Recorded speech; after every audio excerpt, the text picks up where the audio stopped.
안녕하세요. 무역실무 강사 최주호입니다.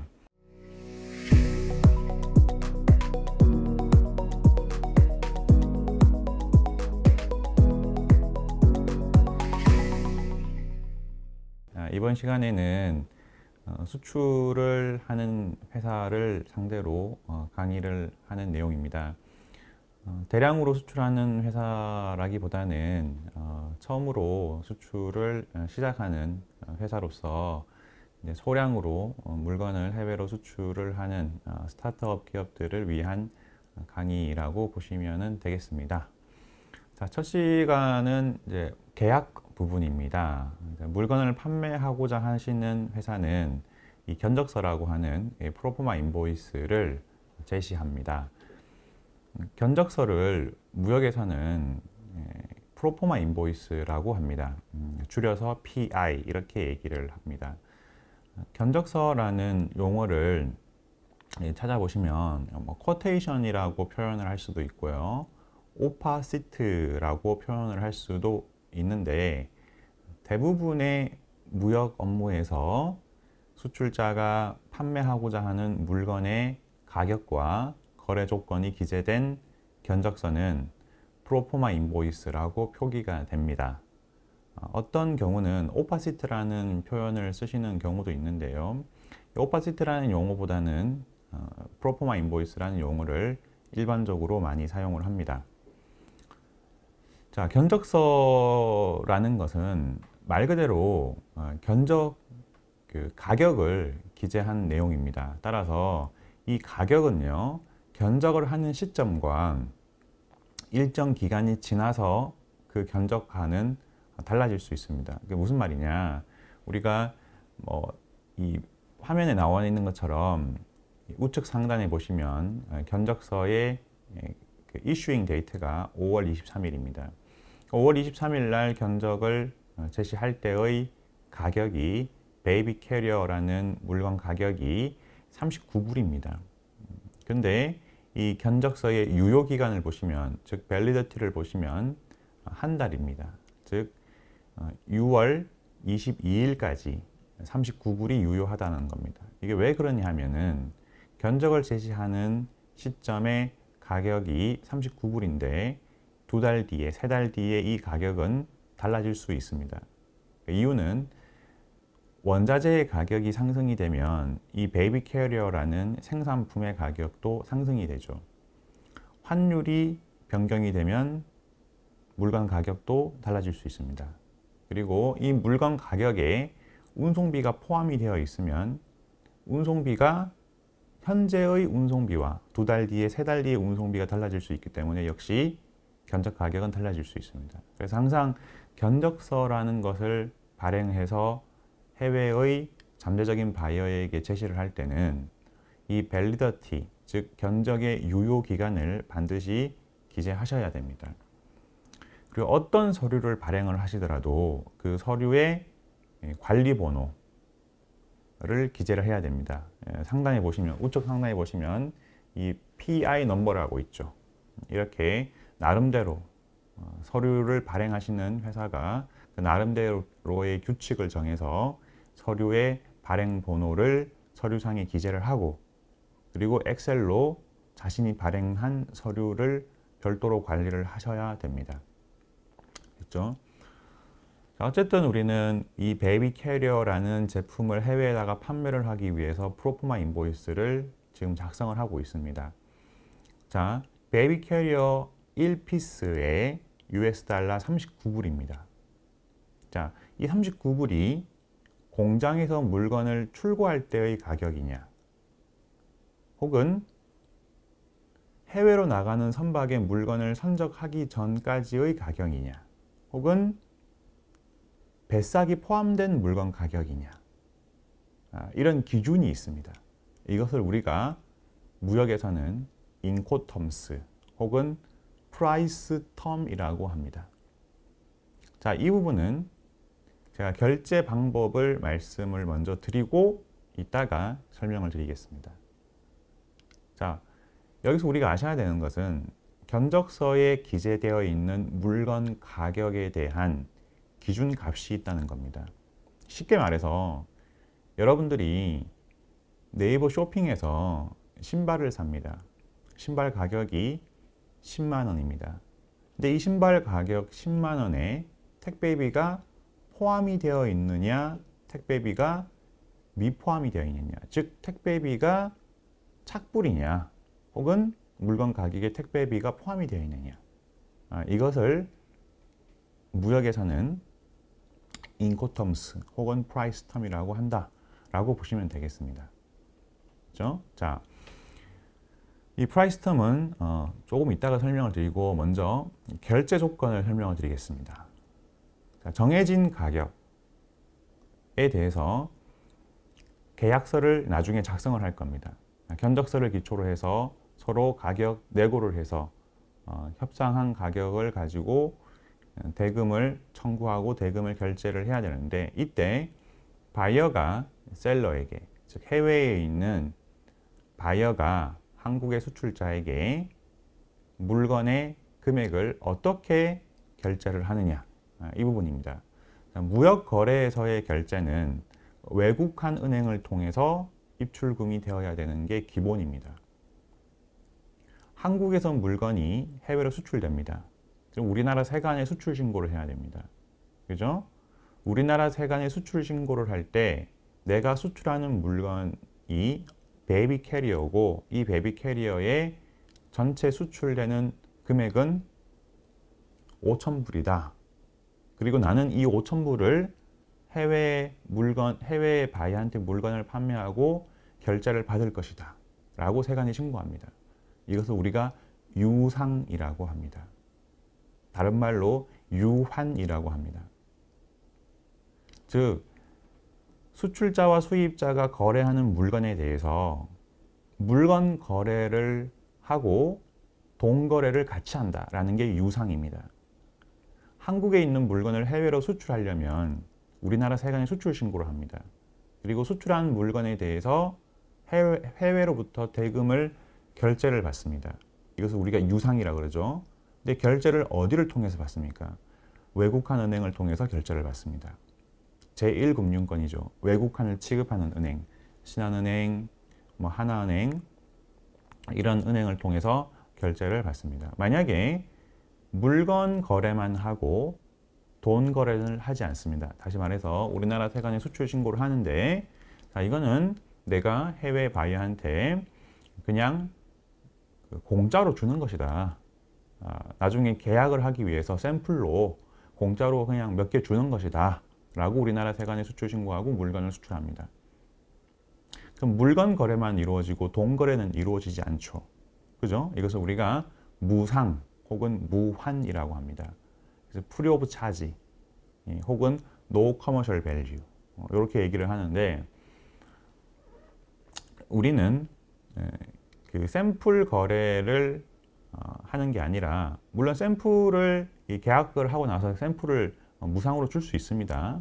지금 이 상황은 견적서를 기초로 해서 계약서를 쓰고 물건 거래를 하고 돈 거래까지 같이 하는 유상 상황입니다. 그래서 돈을 해외로부터 어떻게 결제를 받을 것이냐, 이 부분을 페이먼트 메서드 혹은 페이먼트 텀 이렇게 얘기를 합니다. 자, 여기서 TT라는 용어가 나오죠. TT는 계좌이체 방식입니다. 바이어가 자신의 외국한 통장에 있는 캐시를 셀러의 외국한 통장으로 계좌 이체해 주는 방식입니다. 이것을 우리가 TT라고 합니다. 바이어가 셀러의 통장으로 계좌 이체를 하기 위해서는 당연히 셀러의 계좌 정보가 필요합니다. 이것을 뱅크 인포메이션 혹은 뱅크 디테일 이렇게 얘기를 하는 것이죠. 자, 그럼 뱅크 인포메이션 부분을 볼까요? 보시면 은행 이름, 그리고 은행 주소, 그리고 어카운트 넘버라는 것은 계좌번호입니다. 여러분들이 수출자시죠. 은행 가서 외국한 통장을 만드시면 외국한 통장 앞부분에 계좌번호가 찍혀 있습니다. 그리고 베네피셔리라는 것은 베네핏, 이익을 취하는 자, 물건을 팔고 이익을 취하는 자, 돈을 버는 자, 베네피셔리입니다. 이것을 우리가 수익자라고 하는데, 여기서는 예금주를 뜻하는 것이죠. 에듀트레이드 허브한테 결제를 해라. 즉 수출자가 에듀트레이드 허브라는 겁니다. 자, 스위프트 코드라는 부분이 있습니다. 이 스위프트 코드는 은행 전산망과 관련된 부분인데요. 자, 앞자리 4자리는 은행 코드입니다. IBKO는 기업은행 코드, KR은 국가 코드, 코리아죠. SE는 지역 코드입니다. 서울, 즉 대한민국 서울에 있는 IBK, 기업은행이라는 뜻입니다. 그죠? 그러니까 물건을 판매를 하고자 하는, 즉 물건을 판매를 해서 돈을 받는 이 베네피셔리로서 에듀트레이드 허브가 서울에 있는, 대한민국 서울에 있는 기업은행을 사용을 하는 것입니다.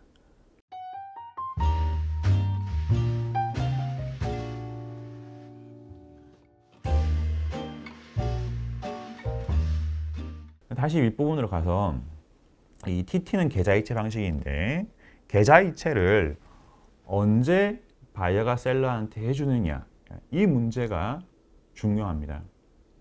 계약서를 쓰고 나서 돈을 바로 결제를 하시는 것인지, 아니면은 계약서를 쓰고 선적 직전에 결제를 하는 것인지, 혹은 선적하고 나서 한참 뒤에 결제를 하는 것인지, 뭐 이런 결제 시점이 중요하다라는 것이죠.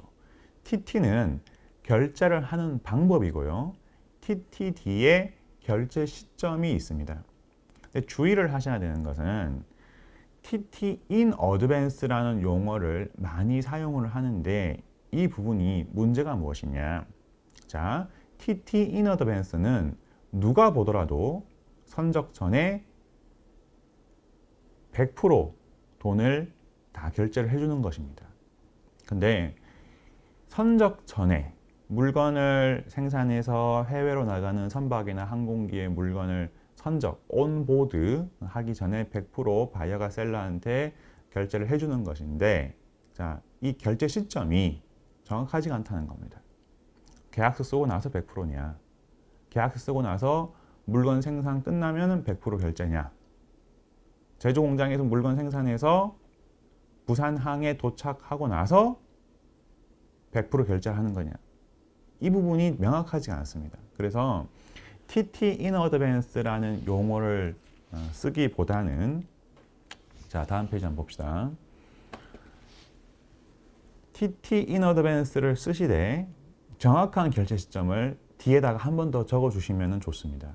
TT 100%, 예, 그리고 in advance, 그러니까 계약한 물건의 선적 대금을 선적하기 전에 100% 다 지급을 하는 거다. 근데 이 100% 지급하는 날짜가 언제냐?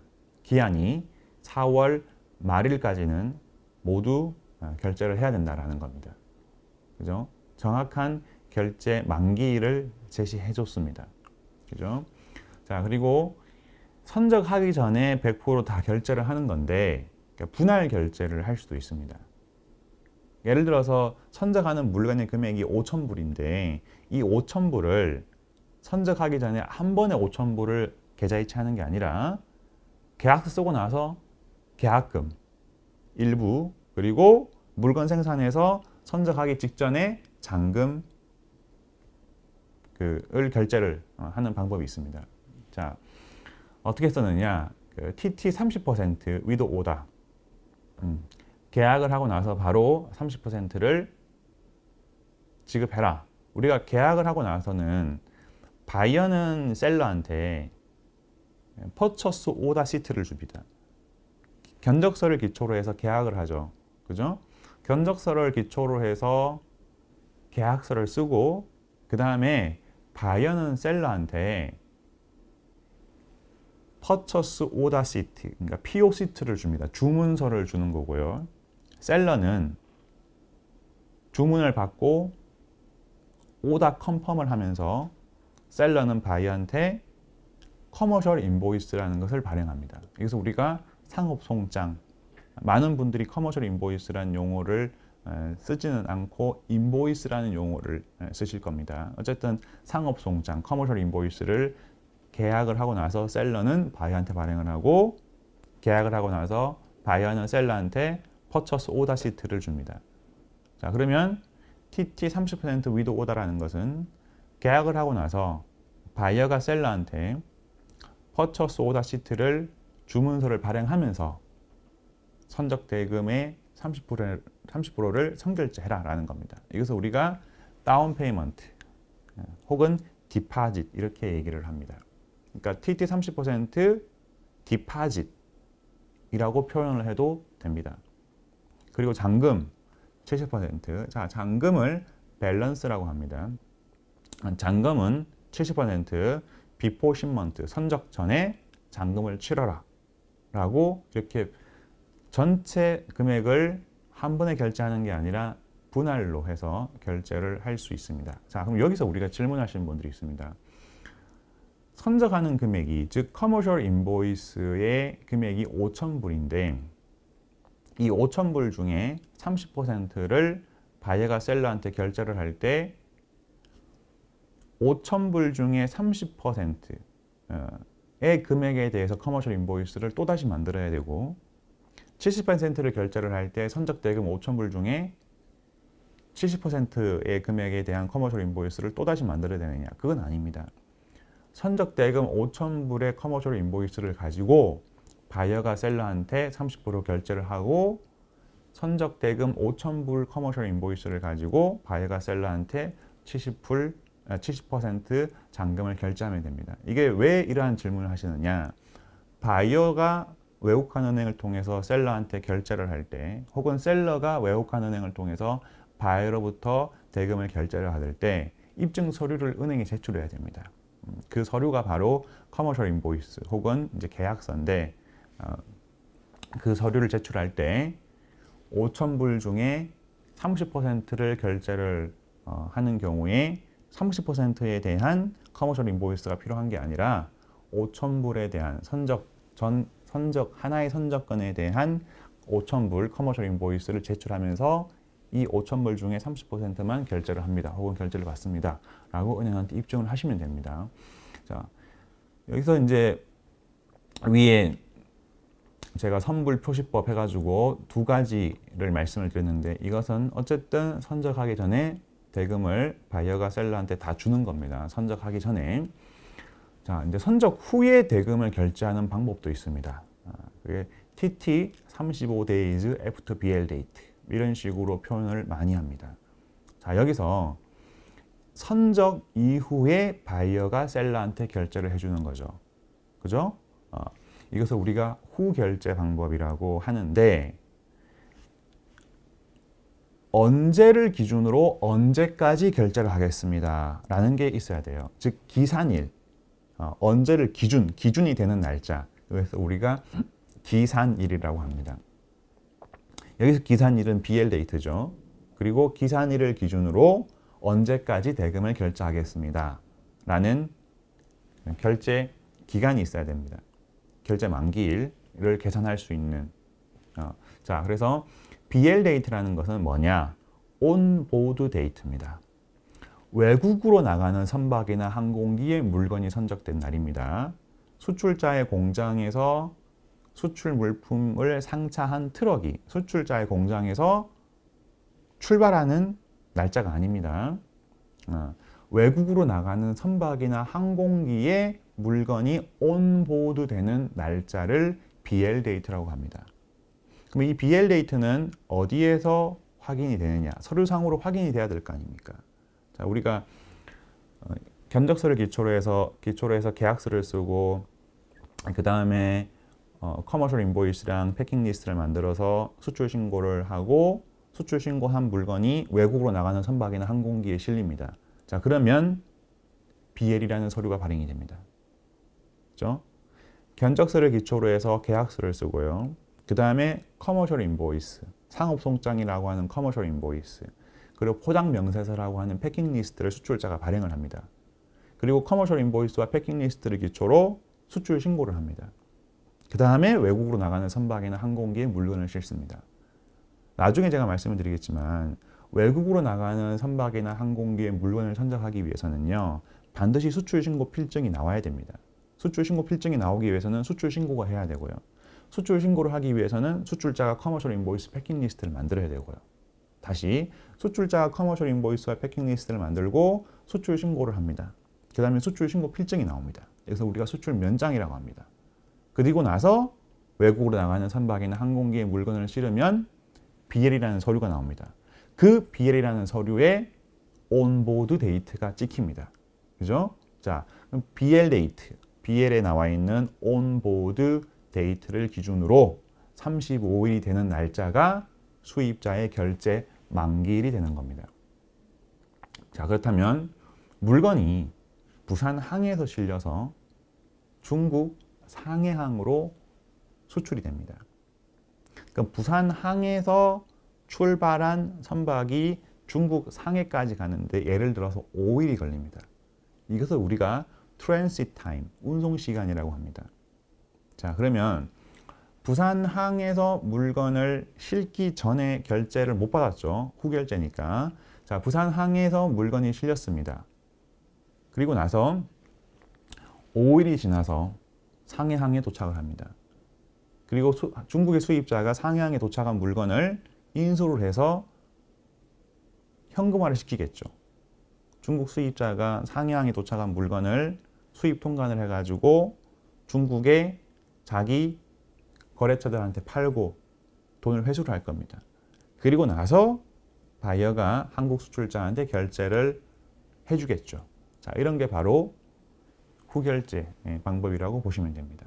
후결제는 어쨌든 중요한 게 외국으로 나가는 선박이나 항공기에 물건이 선적되고 나서 일정 기간 이후에 바이어가 셀러한테 결제를 해주는 방법이다 라고 보시면 됩니다. TT 35days after BL date는요. 있죠? 근데 밑에 있는 TT 60days after invoice issuing date입니다. 이거는 인보이스가 발행된 날을 기준으로 60일이 되는 날이 결제 만기일입니다. BL 데이트랑 인보이스 이슈잉 데이트랑 기산일이 다르죠. 그죠? 이런 차이가 있긴 한데 대부분의 후결제는 기산일을 BL 데이트로 잡습니다.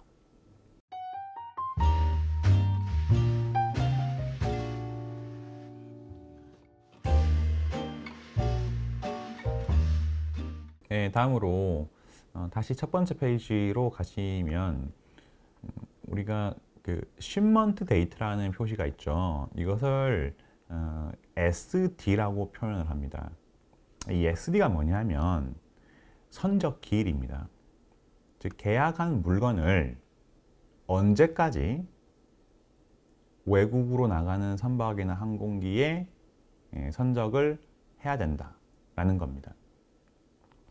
그죠? 그러니까 선적 기일이라는 것은 수출지에서 선적지에서 외국으로 나가는 선박이나 항공기에 물건을 선적해야 되는 기일입니다.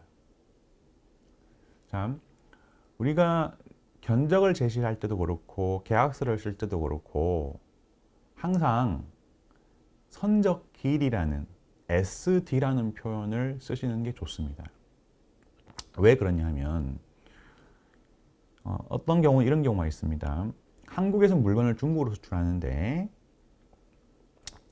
중국 수입지 항구, 예를 들어서 뭐 상해항에 물건을 언제까지 도착을 시켜라 라고 이렇게 하면은요,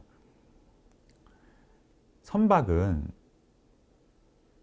운송 시간이 지연될 수 있습니다. 자, 예를 들어서 중국 수입지 항구에 예를 듭니다. 6월 30일까지 물건을 도착시켜라 라고 이렇게 견적서를 기초로 해서 계약서를 썼습니다.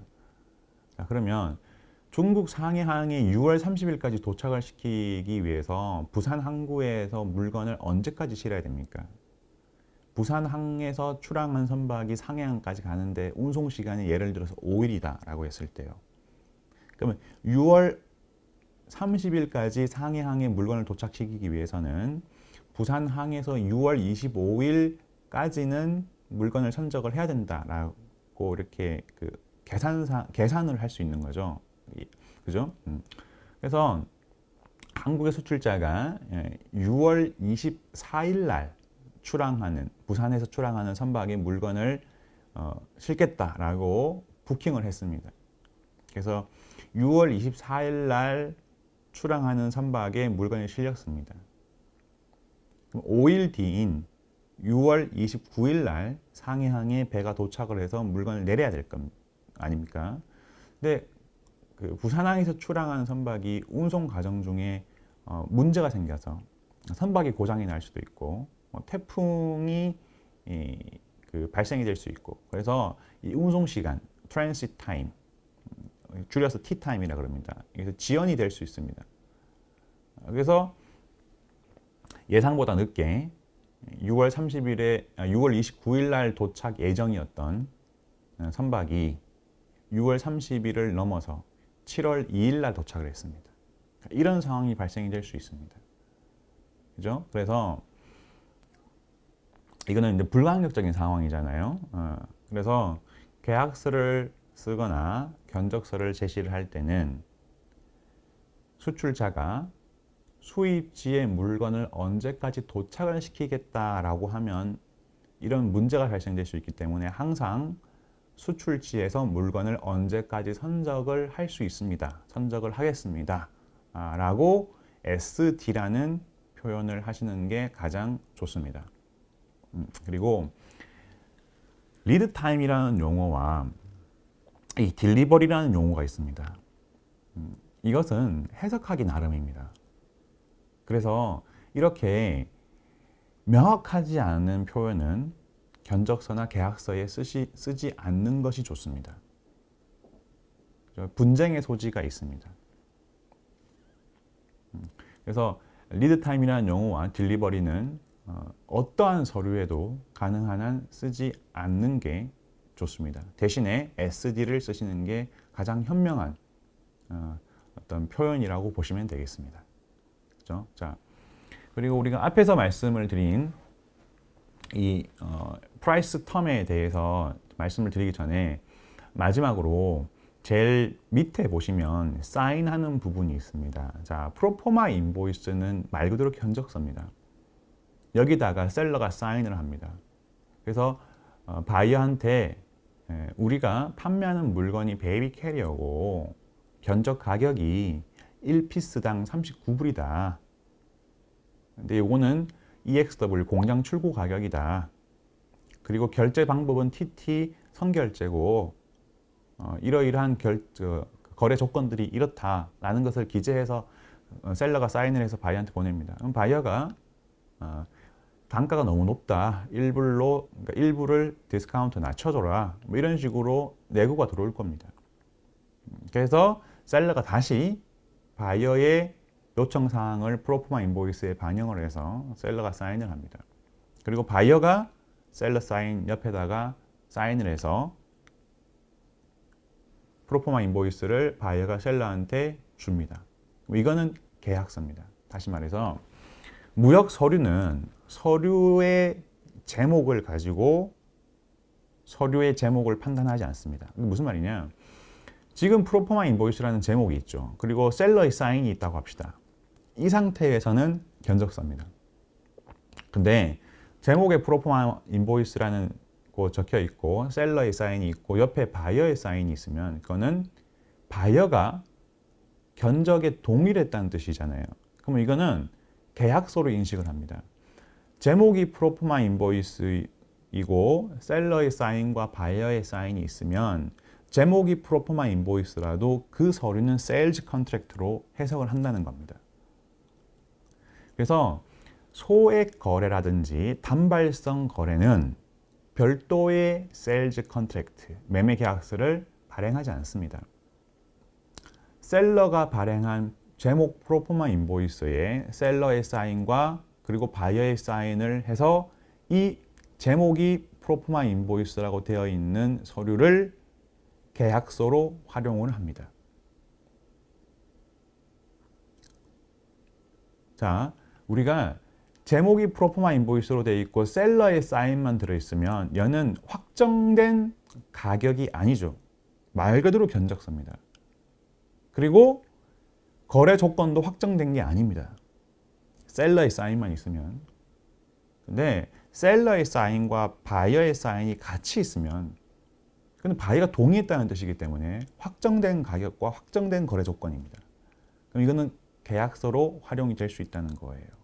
자, 그래서 제가 앞에서 바이어가 셀러한테 외국한 은행을 통해서 대금을 송금을 하거나 셀러가 바이어로부터 외국한 은행을 통해서 대금을 송금받을 때 은행에다가 입증 서류를 제출해야 된다고 그랬죠. 당신이 왜 해외로부터 외국한을 입금을 받느냐, 그거에 대한 사유를 입증을 해라. 객관적인 자료를 은행에 제출해야 된다고요. 이때 커머셜 인보이스를 제출해야 되고 셀러와 바이어의 사인이 들어있는, 제목이 프로포마 인보이스로 되어 있는 그 서류를 제출해도 됩니다.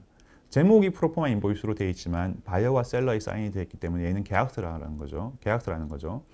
근데 입증 서류를 제출할 때 셀러의 사인만 들어있으면 얘는 확정된 가격이 아니기 때문에 은행에서 반려를 할 수도 있습니다. 그죠? 자, 그 부분을 알고 계시기 바랍니다. 자, 여기서 제가 말씀드리고 싶은 것 중에 하나는 여러분들이 이제 소량으로 먼저 수출을 할 겁니다. 그러면 금액 단위가 크지 않죠. 그래서 프로포마 인보이스라는 서류를 작성하시고 수출자가, 한국 수출자가 사인을 하시고, 만약에 해외 업체가 그 프로포마 인보이스라는 제목의 서류에다가 바이어가 사인을 해주면 별도의 계약서를 쓰실 필요는 없습니다. 그 이후에 바이어가 펄처스 오더 시트를 줄 겁니다. 혹은 그 이후에 셀러가 커머셜 인보이스를 그냥 발행하시면 됩니다. 혹은 이런 경우도 있습니다. 셀러가 프로포마 인보이스라는 제목의 서류에다가 셀러 사인을 하고 바이어한테 줬는데 바이어가 사인을 해서 다시 주지는 않습니다. 바이어가. 근데 바이어가 프로포마 인보이스 가격 괜찮고 거래 조건 괜찮다라고 하면서 바이어가 퍼처스 오더 시트를 줍니다. 프로포마 인보이스 셀러 사인 옆에다가 바이어가 사인을 해서 답을 하면서 퍼처스 오더 시트를 바이어가 줘야 되는데 그렇게 안 하고 퍼처스 오더 시트만 줍니다. 그렇게 해도 계약은 성립된 겁니다. 굳이 한국 수출자 입장에서 해외 바이어한테 야, 프로포마 인보이스 수출자 우리 사인 옆에다가 바이어 니 사인해서 줘라 이렇게 얘기하실 필요는 없습니다. 퍼처스 오더 시트 받으면 계약 성립됐다라고 보시면 되겠습니다. 좀 헷갈리실 수도 있는데 제가 이 부분은 다음 시간에 또 정리를 해드립니다. 무슨 말이냐? 프로포마 인보이스를 발행을 하고 계약이 성립되면 바이어는 셀러한테 퍼처스 오더 시트를 주고 셀러는 커머셜 인보이스를 주는 겁니다. 근데 이때 바이어가 퍼처스 오더 시트만 주고 프로포마 인보이스 수출자 사인 옆에다가 바이어의 사인을 하지 않고 퍼처스 오더 시트만 줘도 상관이 없다는 겁니다. 자, 이제 마지막으로 제시된 견적서의 가격이 있죠. 이 가격이 공장 출고 가격이냐 혹은 수출지에서 외국으로 나가는 선박이나 항공기에 물건이 선적되기 전까지의 가격이냐 혹은 배싹이 포함된 가격이냐 CFR 가격이라고 합니다. 이런 부분들을 말씀을 드리겠습니다. 이것을 우리가 인코텀스라고 합니다. 자, 우리가 공장 출고 가격이 무엇이냐 이거죠. 영어로는 인코텀스로는 EXW라고 표시를 합니다. 자, 물건을 한국의 수출자인 여러분들이 직접 제조를 해서 수출하시는 회사도 있을 거고 제조사로부터 물건을 구입해서 수출하시는 분도 있을 겁니다. 그렇죠? 자, 먼저 제조사가 제조한 물건을 직접 수출을 하는 경우를 가지고 저는 설명을 드리겠습니다. 자, 생산품이 스파크 플러그입니다. 스파크 플러그 옆에 보시면 HS라고 나와 있죠. 이거는 우리가 수출을 할 때 수출하는 물건에 HS 코드라는 게 있습니다. 3번 부호라는 게 있습니다. 그 번호입니다. 물건에 따라서 숫자로서 분류하는 코드가 있는데 그래서 우리가 HS 코드라고 합니다. HS 코드는 수출 신고를 할 때 관세 사무실에다가 요청을 하시면 됩니다. 내가 수출하는 물건의 HS 코드가 몇 번입니까? 이렇게 물어보면 됩니다. 관세 사무실은 수출 신고를 대행을 해주는 회사입니다. 그렇죠? HS 코드를 물어보실 때는요, 제품의 사진, 그리고 제품의 그 성분 재질, 제품의 용도 이런 것들을 제시를 해야 됩니다. 뭐 예를 들어서 제가 뭡니까? 손세정제를 수출합니다. 그러니까 세정제, 세제죠.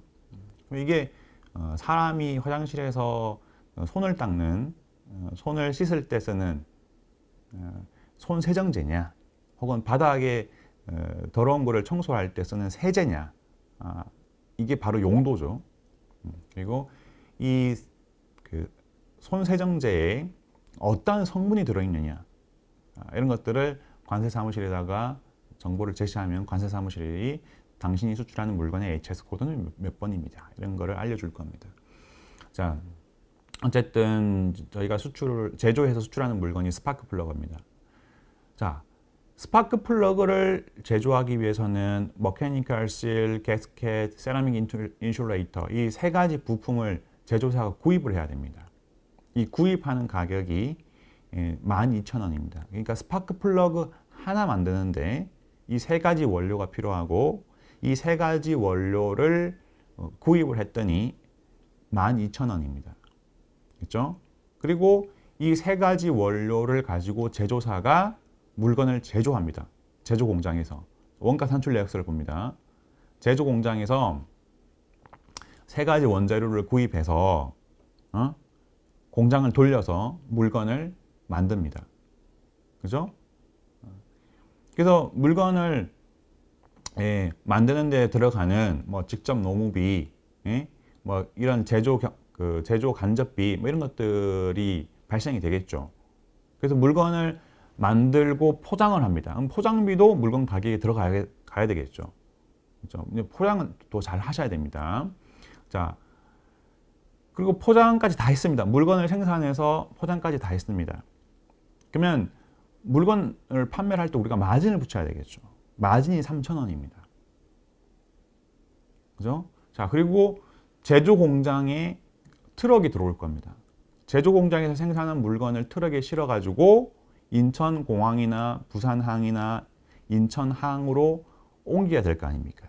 그렇죠? 자, 그래서 수출자의 공장이 예를 들어서 수원인데 수원 공장에 트럭이 들어왔습니다. 트럭에다가 수출자가 물건을 상차를 합니다.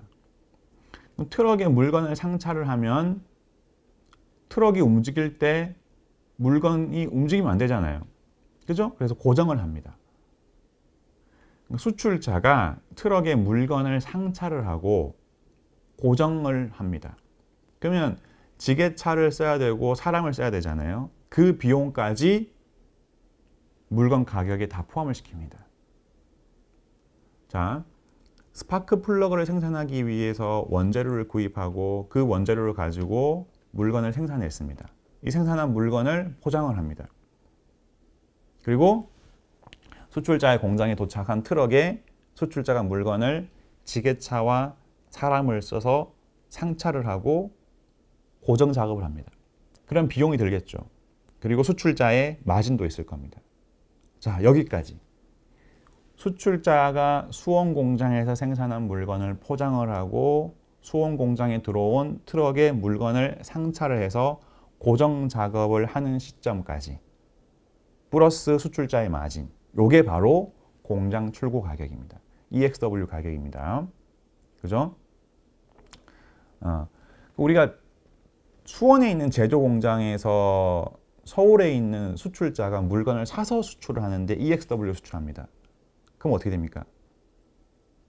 제조사 입장에서 EXW 가격은 지금 2만 원입니다. 제조사가 수출자한테, 서울에 있는 수출자한테 물건을 팔아서 수출자가 EXW를 수출합니다. 그럼 수출자 입장에서 원가가 2만 원이죠. 그죠? 그래서 수출자가 자기 마진을 붙여서 판매를 합니다. 그러면 예를 들어서 마진이 3,000원이다.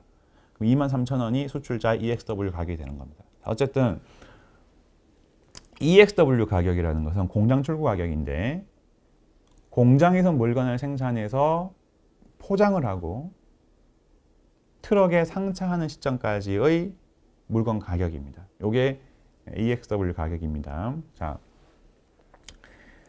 그리고 EXW 가격이 2만 원인데 수원 공장에서 부산 항구까지 트럭으로 옮깁니다. 그럼 수원 공장에서 부산 항까지 트럭 비용이 나오겠죠. 그죠?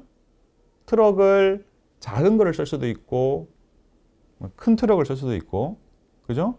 어쨌든 물건의 양에 따라서 트럭 사이즈도 다릅니다. 트럭 사이즈가 다르면 내륙 운송비도 다르겠죠. 그죠? 자, 어쨌든 수원 공장에서 트럭을 이용해서 부산 항까지 옮깁니다. 이것을 내륙 운송비라 그럽니다. 트럭킹 차지. 그죠? 자, 그리고 수원 공장에서 부산 항에 도착한 이 물건이 선박에 선적될 때까지 발생되는 비용이 있습니다. 이것을 우리가 부산 항구에서의 부대 비용이라 그럽니다. 수원 공장에서 부산 항까지의 내륙 운송비가 2,000원이고요. 부산 항에서 발생되는 비용이 1,000원입니다. 이걸 다 더하면 23,000원입니다. 이게 FOB 가격입니다. FOB 가격은요, 수출지에서 물건을 생산해서 수출지 땅을 떠나는, 수출지에서 물건을 생산해서 외국으로 나가는 선박이나 항공기에 물건이 선적되기 전까지의 가격이 FOB 가격입니다. 그렇죠? 자, 그리고 부산항에서 상해항까지 물건이 가는데 수출자가 바이한테 제시하는 가격에 부산항에서 상해항까지의 배싹도 포함이 된다. 예를 들어서 배싹이 5,000원이에요. 그러면 28,000원이 되는 거죠. 이것을 우리가 CFR 가격이라고 합니다. CFR 혹은 CNF라고 합니다. 그러니까 CNF라고 하시는 분들은 잘 없고요. 대부분 CFR이라고 합니다. 여러분들은 아마 스타트업 수출 회사일 겁니다. 그래서 대량으로 수출하시는 경우보다는 소량으로 수출할 겁니다. 좀 그림에 보시면 카톤이라는 표시가 있죠. 이거는 박스입니다. 박스. 예를 들어서 여러분들이 8박스를 보냅니다. 그럼 박스 단위로 수원 공장에서 출고를 하면 안 됩니다. 항상 소량으로 물건을 수출을 할 때도 팔레트 단위화 시켜서 수출해야 됩니다. 이거는 나중에 제가 말씀을 드리겠습니다. 왜 이렇게 해야 되는지. 어쨌든 수출자가 수원 공장에서 생산한 물건 8카톤을 수출합니다. 근데 수원 공장에서 물건을 출고를 할 때 팔레트화 시켜서 한 팔레트를 보냅니다. 그러니까 한 팔레트 안에 8카톤이 들어있는 거예요. 그죠? 자, 근데 우리가 이 한 팔레트의 물건을 항공으로 수출할 수도 있고 해상으로 수출할 수도 있어요. 자, 해상으로 수출할 때는 컨테이너를 쓰죠. 근데 컨테이너 한 대를 쓰기에는 한 팔레트의 물량이 굉장히 소량이죠. 즉 소량의 물건을 보내는데 컨테이너 한 대를 빌려서 보내면 물류비가 너무 많이 나옵니다. 그래서 한 팔레트라는 소량의 물건을 수출하실 때는 해상으로 수출할 때는 컨테이너 무조건 써야 돼요. 근데 컨테이너 한 대를 빌릴 수는 없잖아요. 그래서 소량으로 수출할 때는 컨테이너 자체를 빌리는 게 아니라 컨테이너의 내부 공간을 빌립니다. 이것을 우리가 LCL이라고 합니다. 내가 물건을 많이 수출을 해서 나는 컨테이너 자체를 빌려버릴 거야. 이것을 우리가 FCL이라고 합니다. FCL은 컨테이너의 물건을 풀로 채우는 게 FCL이 아니에요. 그렇죠? FCL은 내가 컨테이너를 내가 빌려서 나의 물건을 컨테이너에다가 다 실어서 보낼 거야. 그러니까 컨테이너 안에 내 물건만 들어있는 거예요. 컨테이너를 내가 빌렸으니까. 컨테이너를 한 대 빌리든 두 대 빌리든 세 대 빌리든 어쨌든 내가 컨테이너 자체를 빌려서 나의 물건만 컨테이너에 집어넣고 수출하는 게 FCL이에요. 이 정도는 대량으로 수출하시는 회사겠죠. 근데 여러분들은 그 정도 물량은 아니다 이거죠. 그래서 컨테이너 자체를 빌리지 않습니다. 어떻게? 컨테이너 내부 공간을 빌립니다. 이것을 우리가 LCL이라 그럽니다. 그래서 LCL 물류비는 내가 컨테이너 내부 공간을 얼마를 빌렸는지에 따라서 LCL 배싹이 나오는 거고요. FCL 배싹은 컨테이너 당 얼마가 나옵니다. 내가 컨테이너 자체를 빌렸으니까요. 그죠? 자, 그러면 우리가 LCL로 수출을 하시는 분들이 견적을 제시를 할 때 FOB로 견적을 제시하면 문제가 발생이 됩니다. 많은 분들이 수출하시는 분들이 야 수출할 때는 FOB를 많이 쓰더라. 그래서 나도 FOB 가격으로 견적을 해외에 있는 바이어한테 FOB 기준으로 그 견적을 제시를 할 거야. 이런 식의 어떤 개념이 있으신 분들이 있어요. 근데 견적서를 제시를 할 때는요. 견적서를 제시를 할 때는 항상 공장 출고 가격으로 제시하는 게 가장 정확한 견적가가 됩니다. 이게 무슨 말이냐를 보세요. 자, FOB로 견적을 제시하기가 힘든 이유가 뭐냐? 자, 그 견적을 제시를 할 때는 해외의 바이어가 내가 판매하고자 하는 물건을 2카톤을 오다를 할지 8카톤을 오다를 할지 10카톤을 오다할지 모릅니다. 내가 하나 제품 한 개의 견적 가격을 제시하는 게 일반적이잖아요. 근데 내가 제품 하나에 한 카톤에 제품 하나가 들어가는데 견적을 제시를 했더니 해외의 바이어가 3카톤을 오다를 할지 10카톤을 오다할지 20카톤을 오다할지를 모른다고요. 근데 어떻게 FOB 가격을 제시할 수 있느냐 이거예요. 자, 보세요. FOB 가격은 수원 공장에서 부산 항까지 가는 트럭 비용과 부산 항구에서 발생되는 비용이 포함되는 게 FOB 가격이죠. 근데 수원 공장에서 부산 항까지 가는 트럭의 사이즈에 따라서 트럭의 내륙 운송비는 다릅니다. 그죠?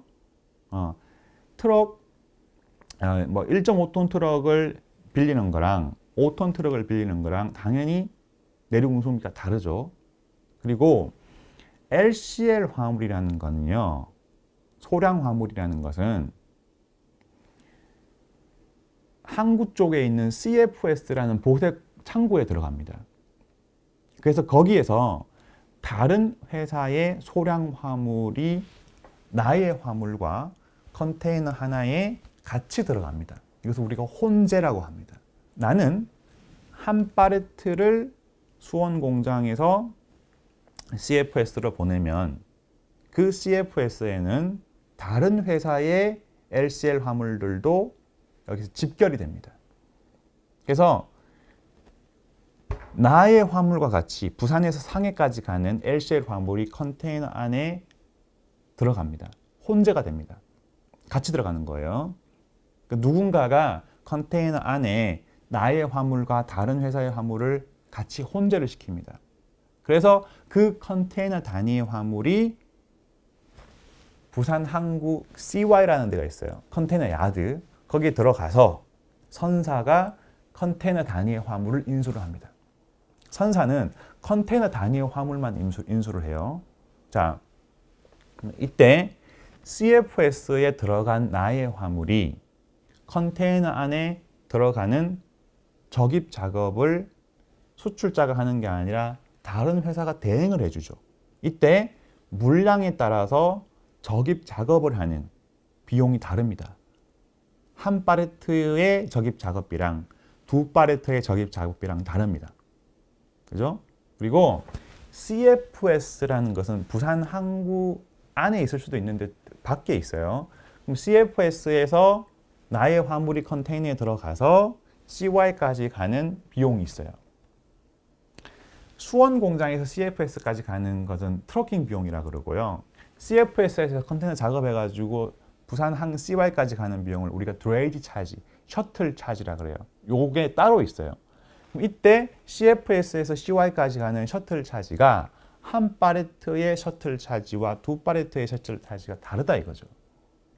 그리고 CY의 컨테이너, 나의 화물이 들어있는 컨테이너가 CY에 들어가서 크레인으로 찝어가지고 배에다가 실죠. 이 비용을 우리가 THC라 그래요. 터미널 핸들링 차지. 이것도 한 팔레트의 THC와 두 팔레트의 THC가 다릅니다. 자, 다시 앞으로 갑니다. 내가 FOB 견적을 제시합니다. FOB 견적을 제시를 해야 됩니다. 근데 한 팔레트 물량을 기준으로 할지 두 팔레트 물량을 기준으로 할지, 한 팔레트가 예를 들어서 8개가 8카톤이 들어가 있어요. 두 팔레트는 16개가 16카톤이 들어가 있어요. 그럼 내가 혹은 뭐 한 카톤을 가지고 FOB 가격을 만들지, 이거에 따라서 가격이 다 틀리잖아요. FOB 가격이라도. 그죠? 그래서 내가 한 팔레트를 기준으로 FOB 가격을 FOB 가격 뭐 23,000원을 제시를 했어요. 한 팔레트 기준으로 견적을. 근데 해외의 바이어는 나는 두 팔레트, 나는 세 팔레트 이렇게 오더를 할 수가 있다는 거죠. 그때 FOB 가격은 또 달라진다는 거죠. 즉 견적가와 나중에 내가 오더를 받을 때의 FOB 가격이 틀려진다는 겁니다. 그죠? 그런 어떤 이 오차 범위가 커집니다.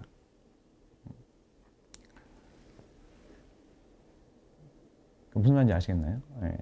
근데 우리가 공장 출고 가격은 딱 공장에서 물건 생산해서 출고하기 전까지 딱 가격이기 때문에 제품의 하나 카톤 제품의 가격이 딱 맞습니다. 네. 자, 그리고 우리가 CFR로 진행을 할 때 FOB 가격에다가 배싹을 붙여야 되는 CFR 가격이 있습니다. 그렇죠? 자, 그럼 이것도 마찬가지입니다. 내가 5월 30일 날 CFR 가격을 해외의 바이한테 제시를 해야 됩니다. 그럼 내가 부산항에서 예를 들어서 상해항까지, 부산항에서 하이퐁항까지의 배싹을 지금 모르죠. 5월 30일 날 CFR 가격을 제시를 해야 되는데. 그래서 제가 5월 30일 날 포워딩이라는 회사가 있어요. 배싹을 제시해주는, 그러니까 운송을 서비스를 해주는 회사가 포워딩입니다. 포워딩이라는 회사에다가 물어봤습니다. 부산항에서 하이퐁까지 배싹이 얼마냐? 부산항에서 상해까지 배싹이 얼마냐? 물어봐가지고 FOB 가격에다가 배싹 5,000원을 붙여서 CFR 가격은 28,000원입니다. 를 견적을 했어요. 근데 사실 저는 물건을 생산을 해가지고 선적하는 거는 8월 달에 해요. 그러니까 5월 달에 수출자인 제가 부산에서 하이퐁까지 포워드한테 견적받은 것은 5,000원인데 그래서 제가 FOB 가격에다가 5,000원을 붙여서 CFR 가격 28,000원을 만든 건데 계약서를 쓰고 나서 8월 달에 내가 물건 생산해서 선적하는 시점에 부산에서 하이퐁까지의 배싹이 8,000원으로 뛰었어요. 그때 내가 28,000원 CFR에서 3,000원이 더 운송비가 늘어났으니까 CFR 가격 31,000원으로 하자라고 할 수는 없는 겁니다. 그렇죠? 이 부분도 견적을 제시할 때의 배싹과 실제로 물건을 생산해서 선적할 때의 배싹이 다를 수 있기 때문에 견적은 FOB 가격과 CFR 가격 이런 것들로 제시하기는 상당히 좀 힘들다. 그래서 가능한 한 견적은 EXW로 견적을 제시를 하고 바이어가 오더를 하는 물량에 따라서 FOB 가격으로 바이어가 견적을 달라, 뭐 CFR 가격으로 견적을 달라라고 하면 그거에 맞춰서 다시 견적을 주셔야 된다라는 겁니다.